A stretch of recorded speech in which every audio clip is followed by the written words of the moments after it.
Welcome back to CBS 12 News at 9. We want to head back out to Lake Worth Beach and check back in with Matt. What's going on out there, Matt? Yeah, I'm here at the Benzaiten Center, a gem for art and culture here in Palm Beach County. Eli Cecil, who's a glass artist, is here to show me a little bit about what goes into blowing glass and how you can make some of the incredible pieces like we just saw a few minutes ago. All right, Eli, so show us how this works. What we have today, we're melting in our furnace over here at over 2,000 degrees this crystal clear glass. This is silica that we get from the Czech Republic because they have such a premium source of the raw material there. So it's not just like glass you get off the shelf at Target? Nope, we can't get it off the shelf, can't get it from the beach. Very specific recipe of clear glass. And we only melt clear glass so that we don't end up with 400 pounds of just blue or red. We'd get really bored with that. So we get the clear glass, and then we purchase this other glass, these different pigments made from different minerals. This is called frit. This blue glass is shipped to us from a distributor in Germany because they've got all the ancient recipes and all of the minerals. What I'm going to do today is gather a little glass and show you how we play with it. All right, let's do it. All right. So you can feel I'm standing next to the furnaces. Obviously, I'm far enough away, and it's warm. It gets hot in here. Here it is. This is the beach right there. 2,000 degrees. Just on TV, I'm sure it looks hot.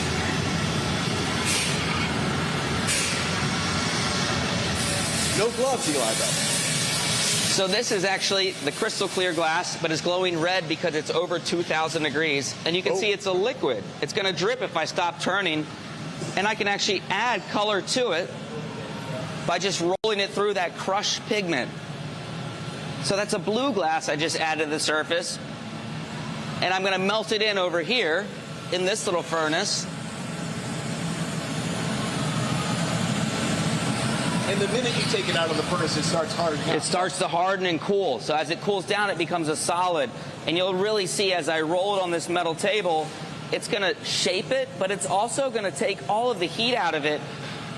It's going to conduct the heat, and you can see the color's actually changing. It's getting a little darker as it starts to cool, and it's starting to move less. So I roll it back and forth to make it nice and symmetrical.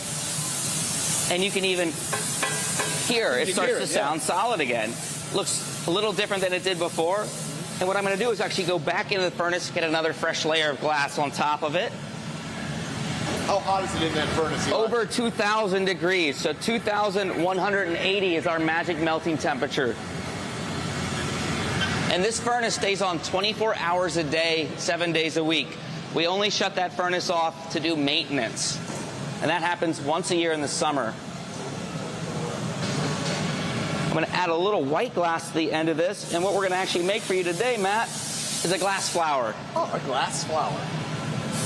We only got about 4 minutes. You can make a glass flower. We're going to see. We're going to run right down to the wire. And this is actually something that students who come and take classes can make their first try with one of our instructors. We have professionals here that actually teach this. And we have groups of artists that are professionals that work out of here, as well as people that are right off the street with no experience. So now that I've melted it in, I've got my color in glass. I can actually shape it with this pair of tweezers right here. The metal will actually get hot, so I cool it down a little bit. But everywhere I pinch and pull creates a little pedal area, and that gives me a little leverage to keep stretching it. So once again, you're going to notice I'm never going to stop turning, or that glass is going to want to drip right off of the pipe.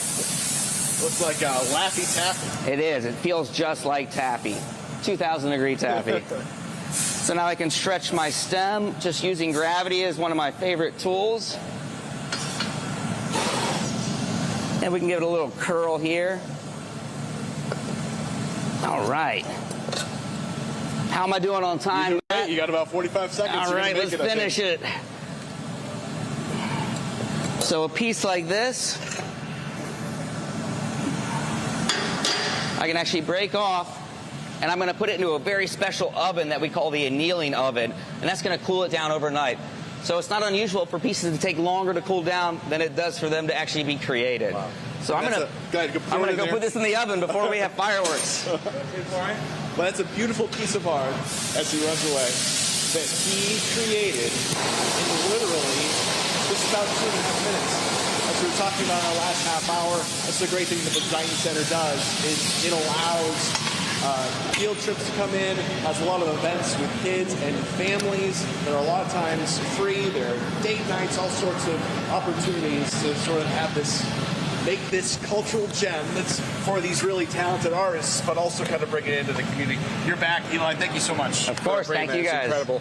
One more time, if people want to know more information about how to bring maybe a work party here or to come to meet some of the great artists. We do team building. We have world-famous artists that come through. You can follow us on Facebook, Instagram, or visit our website, benzaitencenter.org. Eli, thank you very much. Thank you. Incredible day here in Lake Worth Beach with Eli at the Benzaiten Center. That's going to do it for now. I'm live, Matt Lincoln. Ladies, back to you.